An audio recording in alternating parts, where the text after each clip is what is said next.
Hello, Stonebriar family. I'm Chris Whitson, the business administrator at the church. When I was a little kid, I remember always wanting to try to hang out with my older brother and his friends and trying to keep up with them and trying to do everything that they could do. And one memory in particular, as I look back on, was a bike race that we had. And I was a couple years behind them, but probably 7 or 8. My brother was 9 or 10, and he and his friends lined up all their bikes, and I joined them on the street, and we were going to race from our driveway down the street to the next driveway. And as we did this, one of the kids yelled "go," and we all started pedaling as fast as we could. And all the older kids took off and got ahead of me and pushed through. And I remember being at the back of the pack and watching the race happen. And my brother and one of his friends were close to winning, and they were getting towards the finish line, and they both wanted to win, so both of them did the same thing. They put their head down and they rocked the bike back and forth, stood up on the pedals and pushed as hard as they could, trying to get to the finish line. And what they didn't realize, because they were focused on their bike and going as fast as they could, that they were slowly coming towards each other, that they were drifting inward just a little bit. And at the back of the pack, I sat there and I watched them, and it felt like everything went into slow motion. And even though I wanted to yell, "Watch out, hey, stop," the breath just couldn't come out of my lungs. And I slowly watched them come together and crash right before the finish line. And as I think about that, I think about the perspective that I had watching them that they didn't have, being in the race, in the moment, trying to get to the finish line. And I think that's a good analogy for kind of where we are right now, that sometimes we get so caught up in what's happening today, right now, with the coronavirus and the quarantine and things trying to reopen, that we lose the eternal perspective. It's always easier to process what's happening if we can look at it sometimes from a different perspective.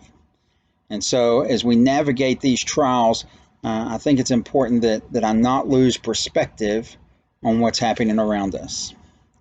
In 2 Corinthians, the 4th chapter, verses 8 and 9, Paul says, "We are hard pressed on every side, but not crushed.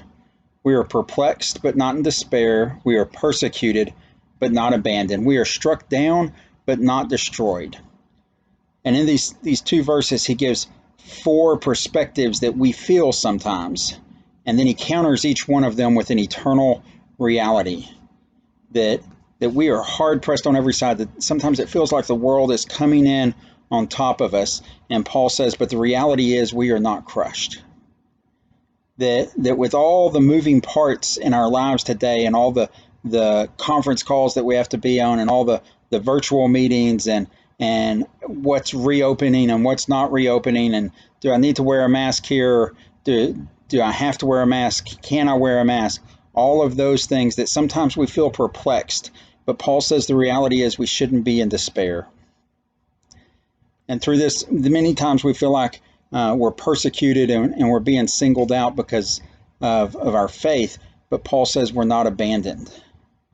And when all of this is happening, sometimes we feel struck down or defeated, and Paul says the eternal reality, the eternal perspective is we are not destroyed.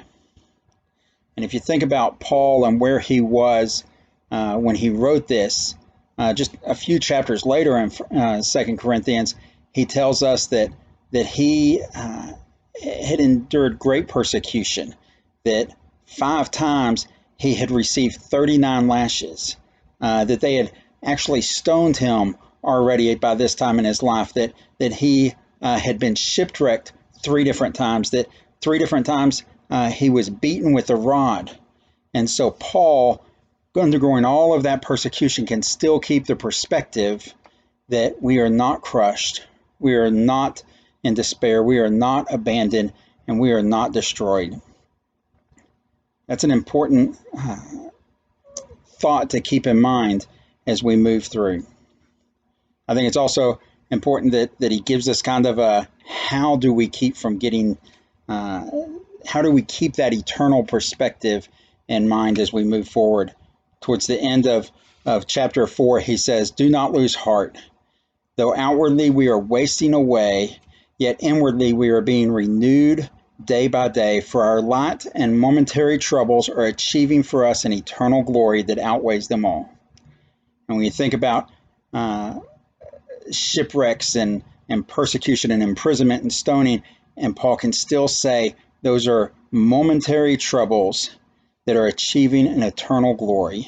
It helps us today in this time to realize that though the coronavirus and the quarantine feels like it's lasted forever, it's really just a momentary, temporary struggle that outweighs, or that will be outweighed by an eternal perspective.